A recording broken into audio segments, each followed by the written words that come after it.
Hello दोस्तों, study mode में आपका स्वागत है। बिहार पुलिस विभाग के लिए अच्छी खबर है। काफ़ी सालों से सिपाहियों द्वारा एक नया नियमावली की मांग किया जा रहा था।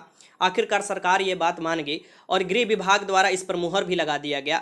अब ये डिस्कशन होने वाला है कैबिनेट में और ऐसा लग रहा है कि कैबिनेट में भी जल्दी से इस पर मुहर लग जाएगा और अब नया नियमावली बनकर आ जाएगा। आखिरकार इसमें क्या बदलाव किया गया है, इससे आने वाले अभ्यर्थियों के लिए क्या सुविधा होने वाला है तथा जो अभी बहाली हो चुका है उनके लिए क्या बदलाव होने वाला है, ये सभी जानकारी आपको इस वीडियो में मिलने वाला है। काफ़ी दिनों से अभ्यर्थी बोल रहे थे इस बारे में वीडियो बनाने के लिए। अभी रिसेंट समय में आप देखिएगा कि न्यूज़पेपर में भी ये आने शुरू हो चुका है। तो चलिए शुरुआत करते हैं और पूरा समझाने की मैं कोशिश कर रहा हूँ कि क्या नियमावली की मांग किया जा रहा था।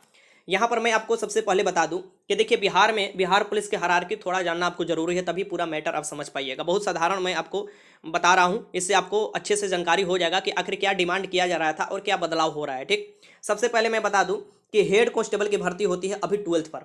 आप सभी लोगों को पता है इसके लिए 12th चाहिए। इससे पहले 10th चाहिए होता था और उससे पहले 10th भी नहीं चाहिए होता था। ठीक, सबसे पहले मैं बता दूं यहाँ पर हायरार्की, उसके बाद पूरी प्रक्रिया में समझा रहा हूँ। कांस्टेबल के बाद क्या होता है, आपको यहाँ पर होता है सीनियर पुलिस कांस्टेबल। यहाँ पर क्या होते हैं, जिस पर दो आपको पीला पट्टी लग जाता है ब्लैक पर, सीनियर पुलिस आपको कांस्टेबल होते हैं। पूरे भारत में यही आपको लगभग प्रावधान आपको देखने को मिलेगा। फिर आपको काले पर 3 पट्टी जो लगता है उसको हेड कांस्टेबल बोलते हैं। और फिर आपको एएसआई जिसे बोला जाता है, एएसआई पर एक स्टार आपको दिखाई देगा। ये इसी के बीच में ये प्रावधान में बदलाव किया जा रहा है और इसी के बीच बात मानिए बहुत से भर्ती फंसा हुआ है। ठीक, उस पर मैं अलग से वीडियो बनाकर आपको बताऊंगा कि इसके चलते आपको परिणाम का आने वाला है। ठीक, उस पर मैं कल वीडियो आपको बना कर दे दूंगा अगर आप लोग चाहेंगे तो। ये सबसे पहले मैं आपको प्रक्रिया समझा रहा हूँ। देखिए, बिहार पुलिस में सिपाही के जो प्रमोशन होता था उसके अलग पैमाने थे। ठीक, इसके तहत सिपाही प्रमोट होकर पहले हवलदार बनेगा। क्या बनता था, पहले हवलदार, और फिर उसके बाद क्या बनता था, हवलदार के प्रमोशन के बाद जमादार बनता था। कि मतलब कि क्या बनता था, जमादार को ही एएसआई बोला जाता है, यहाँ पर ध्यान रखिएगा, जमादार बनता था। ठीक, जिसके वर्दी पर एक आपको सितारा लग जाते थे। इससे पहले आपको समझ लीजिए कि बिहार में कैसे बिहार पुलिस की भर्ती होता था। दरअसल बिहार पुलिस में एक साक्षर मीन्स की मतलब कि पढ़े लिखे, साक्षर मतलब कि मैट्रिक पास, और एक असाक्षर जो कि नॉन मैट्रिक कहा जाते हैं, उन पर बहाली किया जाता था। ठीक, तो आप देखिएगा 2000 के पहले आपको जितना हुआ है वो मैट्रिक उनको नहीं चाहिए होता था। मतलब कि मैट्रिक अगर पास भी नहीं है तब पर भी बहाली हो जाता था, ये याद रखिएगा। और नई व्यवस्था में अब क्या किया जा रहा है वही मैं आपको समझाने की कोशिश कर रहा हूँ। ठीक, आखिर क्यों बदलाव करने की जरूरी पड़ा ये भी सबसे पहले जान लीजिए। देखिए, वर्ष 2004 के बाद जो असाक्षर थे, मतलब कि जो मैट्रिक भी नहीं किए थे, सिपाही की बहाली नहीं हो रही है, क्योंकि उसके बाद 10th कर दिया गया, फिर बाद में जाकर 12th किया गया। वो भी मैं आपको समझाने वाला हूँ कब कब किया गया है। इसके बाद कम से कम आपको मैट्रिक के चाहिए होता था 2004 के बाद। अब सिपाही पद की बहाली के लिए अब क्या कर दिया है, अब 12th कर दिया गया है। और 12th अनिवार्य है, तभी आपका बहाली होगा। आपको मिनिमम आपको 12th मांगता है अभी जो बहाली के जितना भी आता है मांगता है। और सीधे जो होते थे सिपाही, क्या होते थे कि सीधे सिपाही जमादार में प्रमोट हो जाते थे और कोई हवलदार नहीं बन पाता था। इससे प्रोन्नति की जो प्रोन्नति होती थी उसके नियम में बदलाव की जरूरत थी और इसी का बार बार डिमांड उठाया जाता था। अब आगे समझने की कोशिश कीजिए न्यूज़पेपर के माध्यम से या जो प्रावधान किया गया है। ठीक, यहाँ पर देखिए, अब सभी सिपाही बनेंगे हवलदार। सभी सिपाही मतलब कि जो पहले के सिपाही है वो भी बनेंगे, क्योंकि बहुत कम हो चुके हैं। 2004 से पहले के जो वो बहुत कम हो चुके हैं, उनका संख्या इधर बहुत बहाली हुआ है। और जो आपको मैट्रिक किए हैं, इंटर किए हैं, जो नॉन मैट्रिक है, सभी सभी क्या होंगे, सबसे पहले हवलदार बनेंगे। ठीक, यहाँ पर मैं आपको समझाने की कोशिश कर रहा हूँ। देखिए, राज्य सरकार सिपाहियों की प्रोन्नति से जुड़ी नियमावली में बदलाव करने जा रही है। इसके अनुसार अब सिपाही अनिवार्य रूप से पहले हवलदार बनेंगे। क्या बनना पड़ेगा, हवलदार, और फिर जमादार वो बन पाएंगे। मीन्स कि सबसे पहले आपको हवलदार बनना पड़ेगा, मान लीजिए हेड कांस्टेबल आपको बनना पड़ेगा, और उसके बाद ही एएसआई का आपका पद मिलने वाला है। ठीक, यहाँ पर देखिए, बिना हवलदार बनने अब कोई सिपाही सीधे जमादार या एएसआई नहीं बन सकता है। तो आपको पहले हवलदार बनना ही पड़ेगा। आप क्यों नहीं 12th कर पास हुए हैं तब पर भी। अब इससे पहले क्या होता था, इससे पहले ये होता था, देखिए, इस प्रस्ताव पर गृह विभाग ने सहमति दे दी है। जल्द ही कैबिनेट की बैठक में इस पर सहमति दिलाई जाएगी। इसके बाद यह नियमावली लागू हो जाएगी। अभी जो सिपाही नॉन मैट्रिक है, यहाँ पर देखिए, जो सिपाही नॉन मैट्रिक 2004 से पहले वाले हैं, वे पहले हवलदार बनते थे, फिर सिविल जमादार बनते थे। जबकि जो मैट्रिक वाले पास होते थे, जो मैट्रिक पास वाले सिपाही थे, 2004 के बाद वाले सिपाही थे, वो डायरेक्ट क्या बन जाते थे, वो हवलदार से सीधे क्या बन जाते थे, जमादार बनते थे।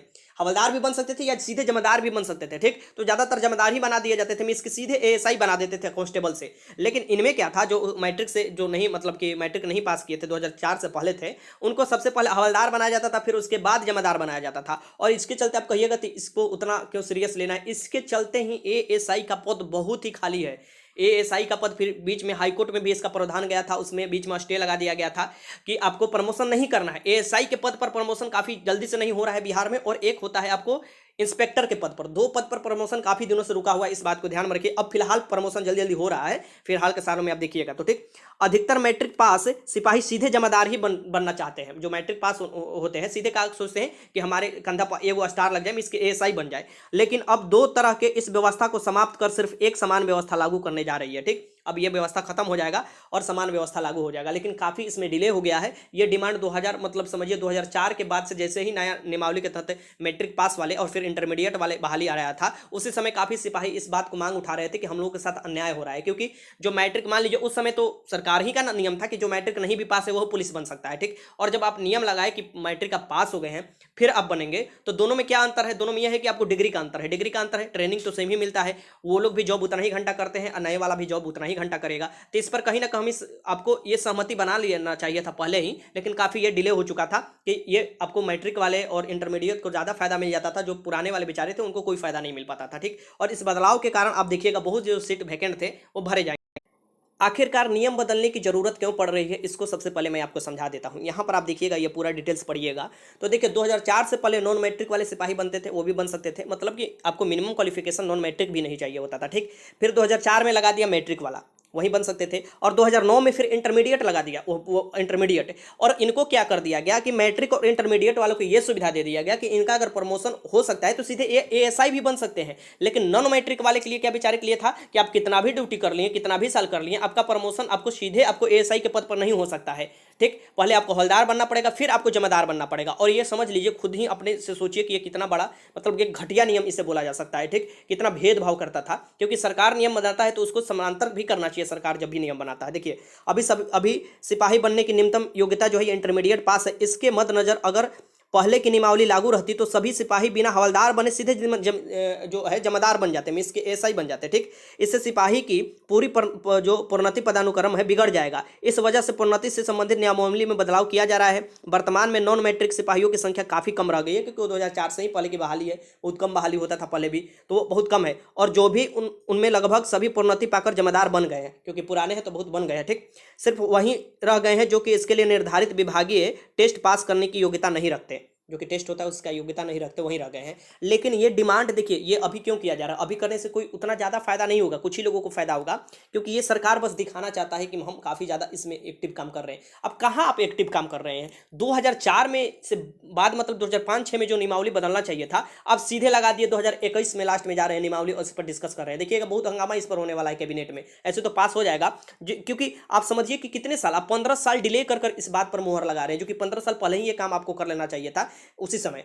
देखिए मैं समझाने की पूरी आप लोगों को कोशिश की, आई थिंक आप लोग समझ गए होंगे। अगर नहीं समझे होंगे तो कमेंट बॉक्स में लिख दीजिएगा, मैं और भी सरल भाषा में समझाने की कोशिश करूंगा। यहाँ पर चलिए मैं आपको और सरल भाषा में समझाने की कोशिश करता हूँ। देखिए आपके नियमावली के अंतर्गत मैं आपको बता दूं, आप कांस्टेबल की भर्ती होता था 2004, यहाँ पर लिख लीजिए 2004 एक लिख लीजिए, और फिर यहाँ पर 2009 लिख लीजिए।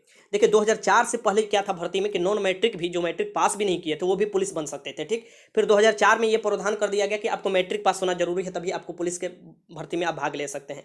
फिर 2009 में क्या कर दिया, इंटरमीडिएट कर दिया।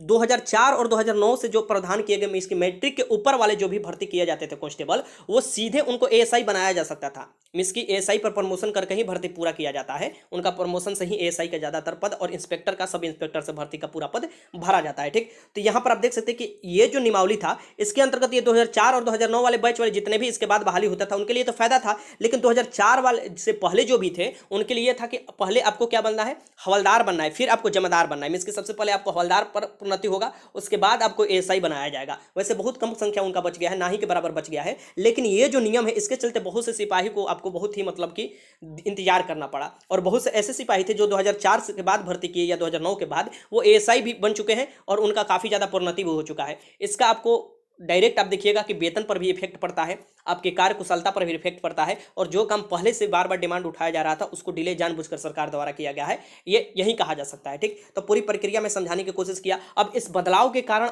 अभ्यर्थियों को क्या लाभ होने वाला है, क्योंकि शुरू में ही मैंने आपको बताया। देखिए इस बदलाव के कारण क्या होगा ना कि कांस्टेबल के जैसे ही आपको एएसआई में बदले जाएंगे, इसके जो पुराने वाले भी हैं और नए वाले भी गए हैं, तो कांस्टेबल के पद बहुत ही रिक्त होगा। ऐसे भी बहुत से पद खाली है, नया सेंसस आएगा उस रेशियो में भी देखिएगा बहुत से पद खाली है, ठीक। और जो नया भर्ती आने वाला है, इस पर मैंने बोला था एक सेपरेट वीडियो आपको बना कर दूंगा और पूरा डिटेल्स में बताऊंगा कि कितना भर्ती खाली है, कब तक नया भर्ती आ सकता है, ठीक। आप सभी लोगों से बस यही रिक्वेस्ट है कि अगर आप चाहते हैं कि मैं नया भर्ती कब आएगा, क्योंकि आप लोग काफी दिनों से डिमांड कर रहे हैं, इस पर मैं एक अलग से सेपरेट वीडियो पूरा सर्च कर पूरा एनालिसिस कर पता कर मैं बनाऊं, जो कि आपको अच्छा भी लगता है, तो आप लोग कमेंट बॉक्स में बस यस लिखिए।